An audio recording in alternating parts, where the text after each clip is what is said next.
Several people have asked me recently how I create the nice trimmed bases underneath my photogrammetry scans, so I thought I'd do a quick tutorial about how I do those. The short answer is they're created in Autodesk Maya with some manual editing. This will work for either reality capture or for Metashape. It's the same process, but if you'll see that I've brought in this, it's a cattle trough. I've brought in this capture that's come out of I've exported it from reality capture as an OBJ, and I've dropped it into Maya.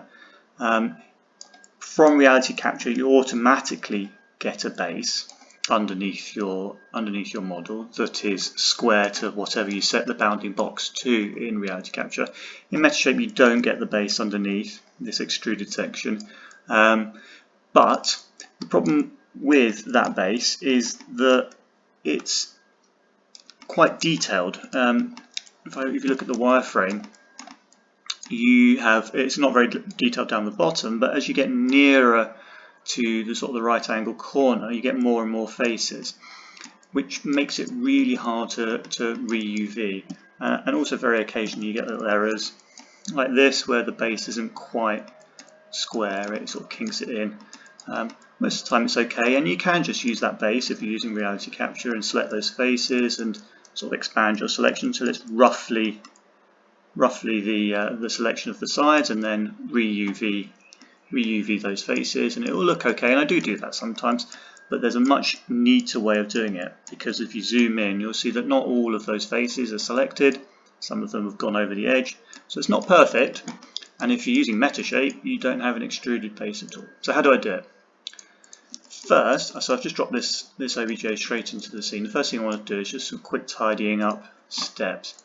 First, I'm going to go to the material for the object, drop down the ambient color and set it to Lambert so that it's flatly lit, and then let's turn on texturing mode so you can see the texture, and set it to flat lighting. I'm sorry you can't see some of the menus I'm clicking on. It's Windows Xbox screen recording won't show those. It'll only show my main window, but I'll try and include everything in the main window where I can.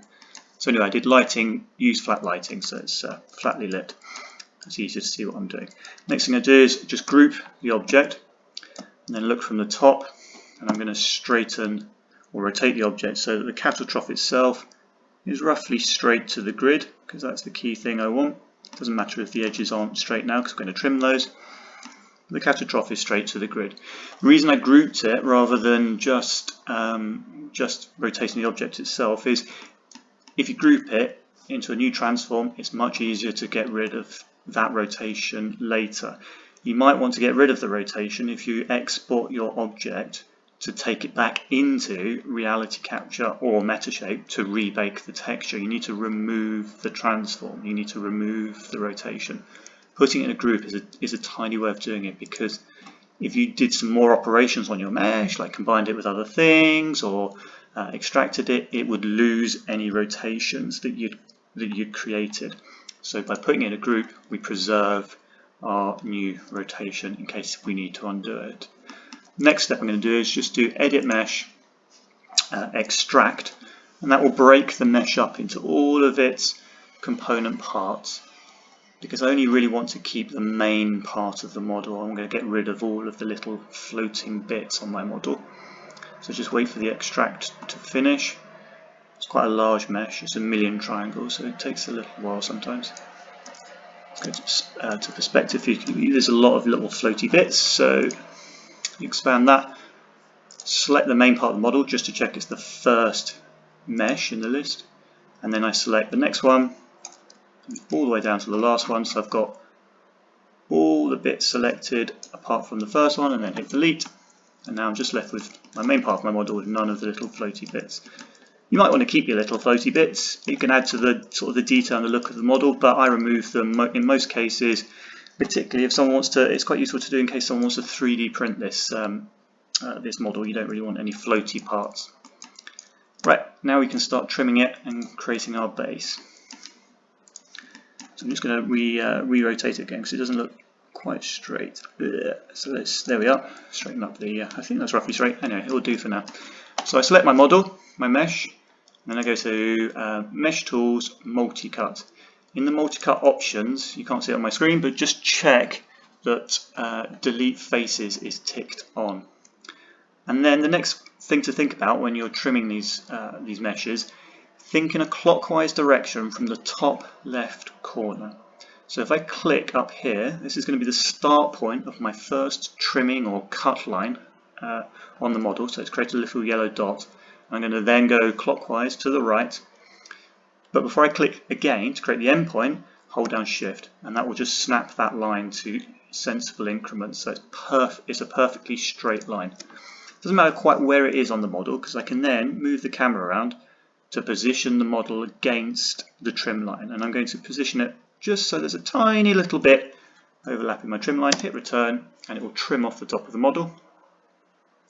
It'll take a few seconds, and then I create the next one. So create a start point in this corner, and then once that little yellow dot appears, hold down Shift to lock the line and create an endpoint down here. And that's about right. I like that. Hit return, trims off that right hand side, and then point there.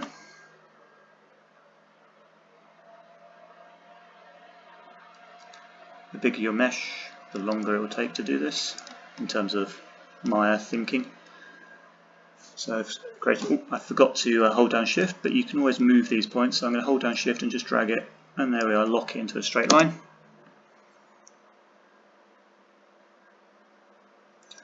So that's the bottom, and then notice I'm still going in a clockwise direction, so click here.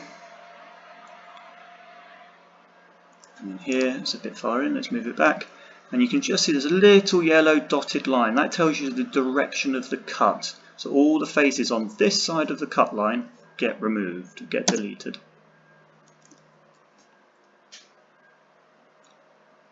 Dunk, gone. Right, let's look in the perspective view, and you'll notice we've still got a little bit of some floating faces down the bottom, so I select those and delete them. Now we should have a perfectly rectangular mesh with nice straight edges. Next we're going to extrude our base down, and we do that by just selecting one face. If I switch to shaded mode, it'll be a bit clearer to see. I'm going to select a face. Oh, I missed. I'm going to select a face in each corner. Make sure it is right next to the corner. It doesn't matter which side of the corner. Sorry, did I say face? I meant an edge. Select an edge on the corner. 1. The next corner, 2. 3. 4. If the mesh is particularly complicated and particularly along the edges, or is very large, I would potentially suggest selecting some edges halfway down as well. But this mesh is relatively simple, so I'm just going to select one in each corner. So I've got 4 edges selected. Then do Edit Mesh, Extrude. It has extruded them, but they've not moved yet. I hit W to move.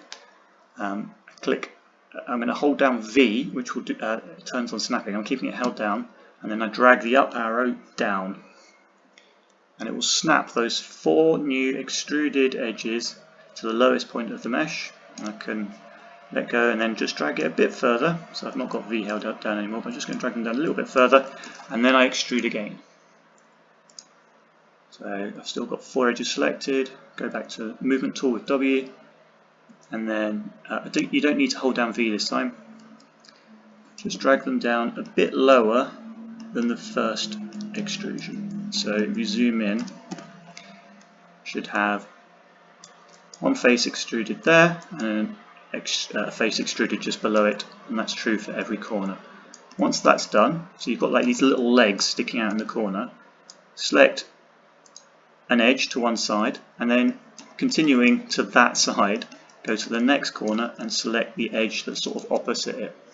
Once you've got those 2 edges selected, use the Bridge tool under Edit Mesh, Bridge, and it will create a face that joins those 2 edges.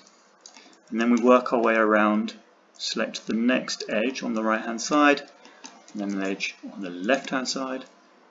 Hit Bridge again. I just tapped G because that repeats last command. and it's created a bridge across those two edges. Select the next edge on the right on that corner, and then the edge on the left on that corner. Hit G, it bridges those two edges, and then the last one, that corner, that edge, and that edge. Doink, hit G, and it's bridged them. And now I have faces running around. And then the clever bit, if you go back, just select your mesh and do, if I can find it, under mesh, fill hole. It fills the bottom and those missing sides. And we now have an extruded base that is perfectly straight and uses the minimum, I think, amount of geometry. And then we want to create some new UVs for that, and it's a lot easier to select those faces now. So I'll look in the side view, look in wireframe, just drag select the new faces I've created. We look around our model, it's now selected. We've now got a face that's perfectly at right angles to all these edges, if that makes sense. Rather than having all the little edge faces that we got out of reality capture, we've now got this one giant face for each side. So that's a lot neater. And then we're going to create some new UVs for this extruded base. So I just do UV, planar map. It doesn't really matter in what direction you planar map it, because I'm going to shrink this right down. If I go to the UV editor, I'm going to shrink this new UV base right down, just to use this. It could even be just a single pixel, but to use as tiny amount of texture as possible of a single dark color, because that's all I want. What I do need is I need the where is it? Modeling editor, UV editor. I need the settings for the UV editor. You can't see this because it's in a separate window. But in my UV toolkit settings, I've just set scale to 0.005, so a tiny scale, and I hit the scale button next to it. And I'll close that and go back to the UV editor so you can see it. You can see what's happened. Those new UVs, those faces, it's scaled them right down to something quite small, and I'll probably shrink them down even further. Just to a tiny weeny bit of texture.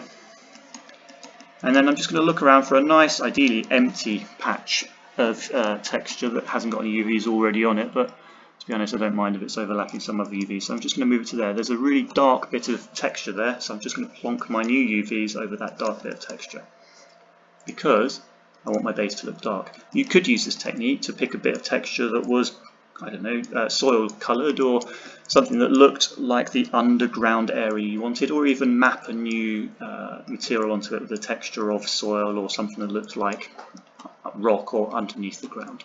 But for my scans, let's switch to textured mode so you can see what it looks like now. My scans, I just like having black or near black under the ground, just a very dark area. So there we are, we now have an extruded base underneath the model that's nice, neatly trimmed, was super easy to UV, and it's using a flat, consistent color. The last thing to do, check that the model is the mesh is selected and not the components. The last thing I'm going to do is just triangulate the mesh, because at the moment those faces are they have many sides. I'm just going to triangulate it so that when you upload it to Sketchfab, Sketchfab renders or draws those faces correctly, so they do need to be triangulated, and that is under Mesh, Triangulate. Dunk. Switch back to the mesh. So now all those new faces around the side are triangulated, and they should triangulate correctly and not be overlapping or skewed in any way. And that's it. That's how to create a base for a photogrammetry capture, and this works on. It doesn't have to be square. Sometimes if it's, for example, some of my drinking fountains, they're hexagonal. You could trim them into a hexagon from when looking above, and using the same technique, selecting edges at the corners of your cut lines, extrude that down, and you'll get the same result. So it doesn't necessarily have to be four-sided. Anyway, thank you for listening.